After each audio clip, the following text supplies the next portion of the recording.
Yeah, onwards. so 3D printing has been around for ages, but it hasn't made much of an impact to our lives. A competition from HP and iFixit aims to change that.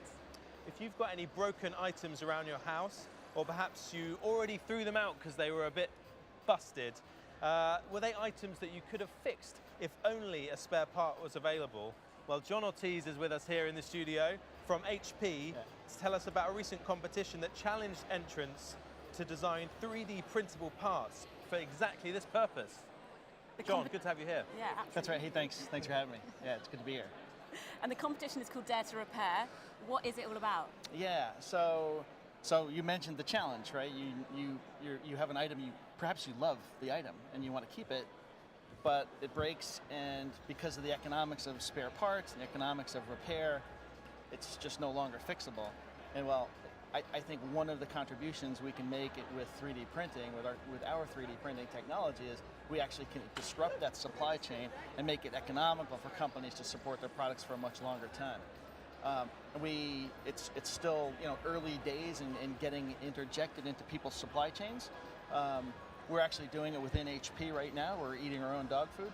But to just to test out the theory, test out the hypothesis, we set out a contest for, hey, emerging innovators, you give us your challenge, right? Give us your challenge, design a part, show us how it worked.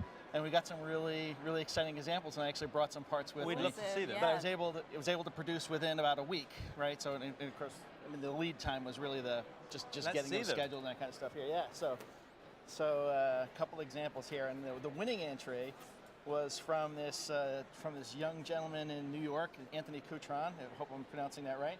And it's this tiny. Let's hold it up nicely. So cover. Can we see that? Where's the camera there? So. I was trying to put it on the white background if that helps. Yeah, lovely. Yeah. What is it then? It is a hinge cover for a Panasonic camera. So this camera actually still sells, and I found one on Amazon for about $900. And that's a pretty sizable investment, right, for a digital camera, and it can be taken down by this very simple part. So this beautiful piece of equipment, this electronics, can be undermined by something as simple as this hinge cover that covers something over the that back. just cracks through use. Just cracks. Usually, I think the breakage, the failure mode is like dropping it on a corner in a certain way. And Anthony says, "Hey, I love this. The story's beautiful. Here's this. As a kid, he used to go through people's. He would watch Garbage Day, and go through and find lawnmowers and strollers, to just fix them and resell them. So I thought that was kind of a neat story. But here's this camera that I guess he has a couple of, and he designed this part. Not only did he, the beauty of his entry was, because we had some judging criteria. The beauty of his entry was not only did he really do a nice job documenting the repair and how you do it.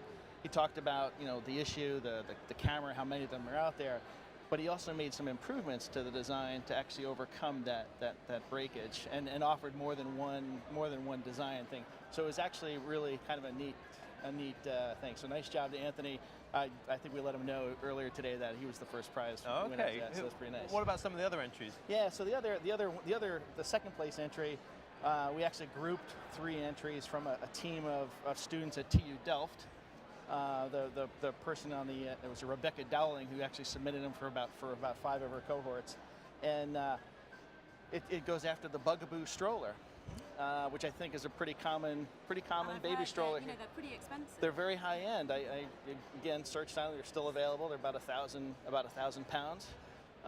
They're beautifully designed.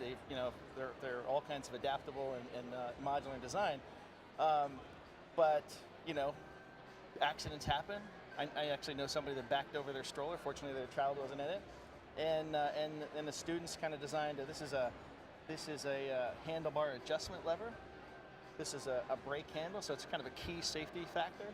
And then this is one of the stops for the wheel. So they did a really nice job putting together the documentation, telling the story.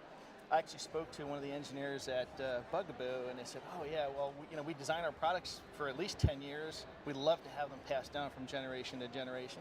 And I think, we can help them solve the economics of supporting their products a lot longer with this technology. Meaning to, I think it's quite surprising beautiful, in a aren't way. they? Yeah, I was going to say Take that. a look at that. I think Give it a lot feel. of people It's- wouldn't think that was 3D printed. I think most people, certainly the 3D printed items I've seen in the past, I've got two there, Right. are kind of, the layers are very visible. Yes. It doesn't necessarily look like a high quality Right. replacement, especially if you're going to be using it like for brakes or something. Exactly. Something safety Exactly. driven. So this material is a very high quality nylon material. We call it PA12, and you know, it's very, you know, chemical resistant, very durable, wear resistant. We're entering the 3D printing business, and I think it's a shame to call it 3D printing because you know, we're calling it additive manufacturing. Yeah. Because really what we're trying to do is disrupt the manufacturing and supply chain of major companies. Because I think that's where the opportunity is for it. Sure. And where can people find out more about the entries and more about the competition? Well, so we're gonna start tweeting and, you know, sending stuff out on social media here shortly. But Fantastic. yeah, we wanted to kind of pre-announce it here, and then. Right, well, you thank know, you we'll for put some more bringing first. the examples Yeah, on yeah, as you're very well. welcome. And I'm sure you've got people thinking about items in their home that I they might. know. I've got a pepper mill that I think I couldn't bear to throw it out, but I'd like to repair it. I've lost a popper. Well, Do that- I need one now? Okay, well, maybe you could 3D print that. You speak to John Probably afterwards. could. It's quite a Probably could. special one. Yeah, it's funny. Someone else here at the conference said, "How can I solve my oven knob thing?" I said, "Well, actually, you know, there's a website called espares.com, and they have something like 8,000 different oven knobs. So they could head to eSpares. So I mean, imagine the inventory cost of that. Wow. Well, John, thank you very much for joining us. Thank you. And have a Thank good rest you. of the All right, rest take of your care. day. Nice Thanks meeting very you. much.